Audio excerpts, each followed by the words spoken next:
भारत में 4G और 5G के विस्तार को लेकर उपकरण टेलीकॉम कंपनियां चीन से मंगवाया करती थी, लेकिन अब भारत और चीन के बीच रिश्ते भले ही सामान्य होते नजर आए, लेकिन यहां भारतीय टेलीकॉम इंडस्ट्री को एक बड़ा बूस्ट देने की कोशिश भारत सरकार की तरफ से की गई है। चाइना से अब सामान मंगवाना मुमकिन नहीं होगा ऐसी कंपनियों के लिए जो 4G और 5G का विस्तार भारत में करना चाहती हैं। देखिए खास रिपोर्ट।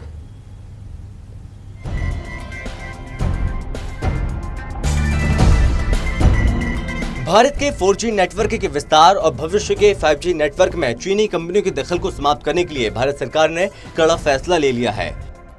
ह्वावे और ZTE जैसी चीनी टेलीकॉम कंपनियों को भारतीय टेलीकॉम कंपनियों के साथ व्यापार करने से रोकने के लिए बुधवार को लाइसेंस नियमों में बदलाव कर दिया गया।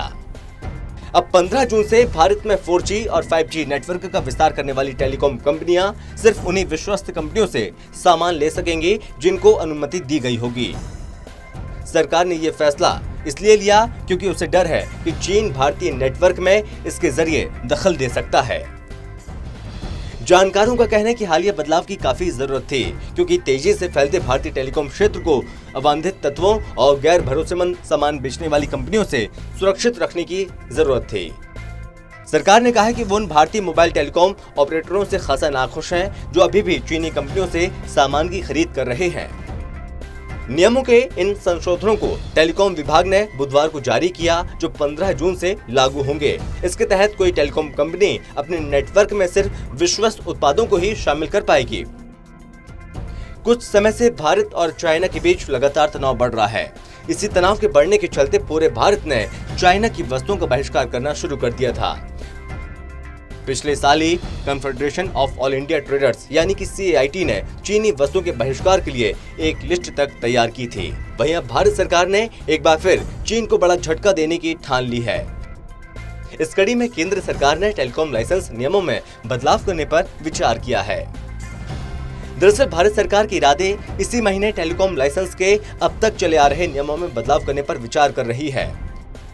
नए नियमों के तहत टेलीकॉम सेक्टर में राष्ट्रीय सुरक्षा निर्देश से संबंधित गाइडलाइन को जोड़ा जाएगा। इससे ये फायदा होगा कि सरकार चीन या अन्य देशों से जो भारत के गैर दोस्त हैं, उनसे नेटवर्क डिवाइस की खरीद पर कंट्रोल कर सकेगी। इसके अलावा सरकार द्वारा जारी होने वाली गाइडलाइंस के तहत सरकार एक लिस्ट तैयार करेगी। बताते चलें कि सरकार इस गाइडलाइन के तहत देश के टेलीकम्युनिकेशन नेटवर्क में यूज के लिए भरोसेमंद सोर्सेज और प्रोडक्ट की लिस्ट तैयार कर जारी करेगी। इस लिस्ट में कई प्रोडक्ट को शामिल किया जाएगा, जिसका फैसला डिप्टी नेशनल सिक्योरिटी एडवाइजर यानी कि DNSA की अध्यक्षता वाली समिति द्वारा मंजूरी मिलने पर निर्भर करेगा। बता दें कि समिति में संबंधित विभागों और मंत्रालयों के सदस्य, इंडस्ट्री से जुड़े 2 सदस्य और इंडिपेंडेंट स्पेशलिस्ट शामिल होंगे। अब आपके मन में एक सवाल उठ रहा होगा, क्या सरकार द्वारा किया जाने वाले बदलावों से टेलीकॉम ऑपरेटरों को दिक्कतों का सामना करना पड़ेगा? तो इस बारे में भी अधिकारियों ने बताया, इन गाइडलाइंस से टेलीकॉम ऑपरेटरों को किसी भी प्रकार की कोई दिक्कत नहीं होगी। नेटवर्क में पहले से लगे डिवाइस काम करते रहेंगे, उन्हें हटाने की जरूरत भी नहीं होगी और न ही इससे एनुअल मेंटेनेंस कॉन्ट्रैक्ट पर कोई असर पड़ेगा। इसके अलावा भारत सरकार द्वारा चीन की कंपनियों से डिवाइस को खरीदने को लेकर पहले ही बैन लगाया जा चुका है, लेकिन अब जनरल फाइनेंशियल रूल यानी कि JFR 2017 में संशोधन किया गया है।